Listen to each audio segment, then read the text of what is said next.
আমরা স্টুডেন্টরা জানি এটা কি কোনো শিক্ষামন্ত্রী বা কোনো মন্ত্রী মিনিস্টার জানে না, তারা ইচ্ছা করে প্রশ্ন ফাঁস করতেছে।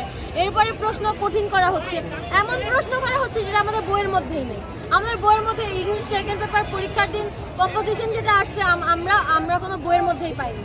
সে এ ধরনের প্রশ্ন করতেছে যে বইয়ের মধ্যে থাকলেও আমরা বই পড়ে তার কোনো প্রশ্ন পাচ্ছি না। তো আমি আসলে তারপরে কালকে যে কাজটা করলো, কালকে না হলে পানি ছিল, বিগত কতদিন টানা বৃষ্টিতে আমরা যে প্রতিদিন ভিজে 4-5 ঘন্টা পানিতে ভিজে পরীক্ষা দিতেছি, আমরা কি পরীক্ষা দিব? একটা স্টুডেন্ট 4-5 ঘন্টা পানিতে ভিজে পরীক্ষা দিতেছে, তার হেলথের কি অবস্থা হবে, তার মেন্টাল হেলথের কি অবস্থা হবে? একটা স্টুডেন্ট 1600 আমি আচ্ছা ওকে, এখন জনগণরা বলতেছে যে আমরা পড়ালেখা করি না তাই আমরা পারি না।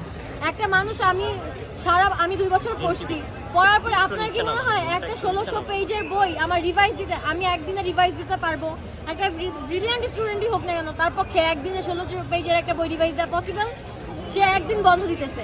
এখন আপনারা বলতে পারেন যে আজকে তো বৃষ্টি পড়তেছে না, তাহলে আমরা কেন আন্দোলন নামছি? এখানে হয়তো আপনি আমাকে দেখতে পাইতেছেন, আমার অনেক সহপাঠীরা আছে যারা বাসায় এখন অসুস্থ।